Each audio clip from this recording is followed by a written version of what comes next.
नमस्कार, फर्स्ट बिहार झारखंड देख रहे हैं आप और मैं हूं आपके साथ प्राची सिन्हा। यूपी में अगले साल यानी 2022 में विधानसभा चुनाव होने वाले हैं, लेकिन उससे पहले ही बीजेपी सियासी समीकरण को दुरुस्त करने में जुट चुकी है। आपको हम बता दें कि कांग्रेस के नेता और पूर्व केंद्रीय मंत्री जितिन प्रसाद ने आज बीजेपी खेमे में शामिल हुए।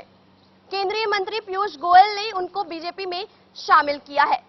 जितिन प्रसाद बीजेपी में शामिल होते के साथ ही उन्होंने कहा कि जिन परिस्थितियों से अभी देश सामना कर रहा है उसमें उपयुक्त जो दल अगर कोई है तो वो है भारतीय जनता पार्टी, और अगर कोई उपयुक्त नेता है तो वो है प्रधानमंत्री नरेंद्र मोदी। वहीं उन्होंने आगे कहा कि कांग्रेस में मैं अपने लोगों की सेवा नहीं कर पा रहा था, मुझे उम्मीद है कि बीजेपी के माध्यम से मैं लोगों की सेवा कर सकूंगा। बताया जा रहा है कि कांग्रेस के बड़े ब्राह्मण चेहरों में से एक जितिन प्रसाद पिछले कई दिनों से पार्टी हाईकमान से नाराज थे।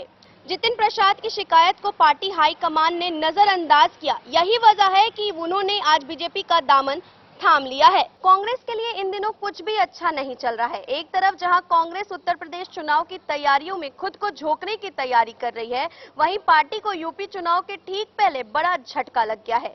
राहुल गांधी के करीबी माने जाने वाले और उनके टीम के मजबूत साथी जितिन प्रसाद ने पाला बदल लिया है। जितिन प्रसाद कांग्रेस को छोड़कर बीजेपी में शामिल हो गए हैं। आज उन्होंने दिल्ली में बीजेपी की सदस्यता ग्रहण कर ली है। जितिन प्रसाद के पिता जितेंद्र प्रसाद कांग्रेस के वरिष्ठ नेता रह चुके हैं। कांग्रेस नेतृत्व को लेकर एक बार उन्होंने गांधी परिवार को चुनौती दी थी। इसके बाद जब उनके पिता का निधन हुआ तो उस वक्त जितिन प्रसाद केवल 27 साल के थे। इसके बाद लगातार वो कांग्रेस के लिए काम करते रहे।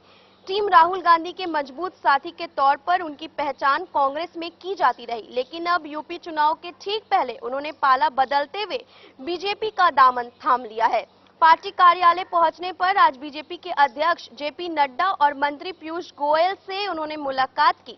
पीयूष गोयल ने उनका बीजेपी में स्वागत किया है। आपको हम बताते चले कि उत्तर प्रदेश विधानसभा चुनाव के पहले जितिन प्रसाद को अपने पाले में कर बीजेपी कहीं न कहीं सामाजिक समीकरण को साधने में जुट चुकी है।